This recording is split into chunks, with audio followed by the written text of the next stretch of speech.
Hi అండి, అందరికీ నమస్కారం.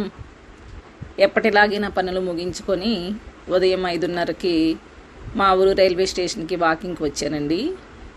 ఈ ట్రాక్ మీద ఒక అరగంట వాకింగ్ చేసి నా వాకింగ్ ముగించుకొని తిరిగి ఇంటికి బయలుదేరాను. ఇంటికి వెళ్ళాక మిగతా పనులు, మా బుడ్డోళ్ళ పనులే కానీ మిగతా పనులే కానీ ముగించుకొని ఈరోజు ఎర్లీగా నేను స్కూల్కి అయితే బయలుదేరాను. బ్రేక్ఫాస్ట్తో 2 రాగిడ్లీ, ఒక 5 బాదం పప్పులు, 1 స్పూన్ గుమ్మడి గింజలు తీసుకున్నాను. రాగిడ్లీలోకి అల్లం చట్నీ, కొబ్బరి చట్నీ కాంబినేషన్ చాలా బాగుంటుందండి. ఓకే, నేను ఈరోజు ఎందుకు ఎర్లీగా వెళ్ళాలనుకున్నానంటే నా ఏరియాలో ఉన్న కిషోరీ బాలికలందరికీ మీటింగ్ అరేంజ్ చేశానండి.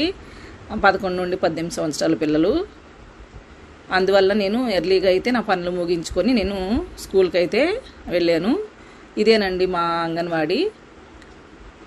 నేను మా హెల్పర్ సహాయంతో పిల్లలందరినీ గ్యాదర్ చేసుకున్నాను. ఇప్పుడు వేసవి సెలవులు కాబట్టి పిల్లలకి ఏదైనా మంచి సంబంధం వచ్చిందంటే పెద్దవాళ్ళు వివాహం చేసేస్తున్నారు. 18 సంవత్సరాలు నిండే వరకు కూడా ఆడపిల్లలు వివాహం చేసుకోకూడదని, అలా చేసుకోవటం వల్ల ఎదురయ్యే అనర్థాల గురించి వారికి వివరించడం జరిగింది. అలాగే బాల్య వివాహాల మీద, వ్యక్తిగత పరిశుభ్రత మీద, అక్రమ రవాణా గురించి, అలాగే గుడ్ టచ్ బ్యాడ్ టచ్ గురించి వారికి అవగాహన కలిగించాను.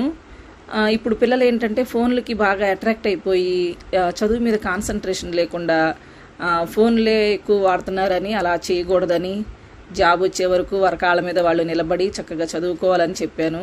పిల్లలు కూడా అలాగే ఆసక్తిగా విని, అలాగే మా భవిష్యత్తు మా కాళ్ళ మీద మేము నిలబడతామండి, జాబ్ వచ్చే వరకు చదువుకుంటామని పిల్లలు కూడా చాలా ఆసక్తిగా విని వాళ్ళు రెస్పాండ్ అయ్యారు. ఇక మీటింగ్ ముగించుకొని బిస్కెట్లు పంచి పిల్లలకి ఎవరిళ్ళకి వాళ్ళని పంపించామండి. ఓకేనండి, ఇలాంటి మరో మంచి వీడియోతో మళ్ళీ కలుద్దాం. Thank you.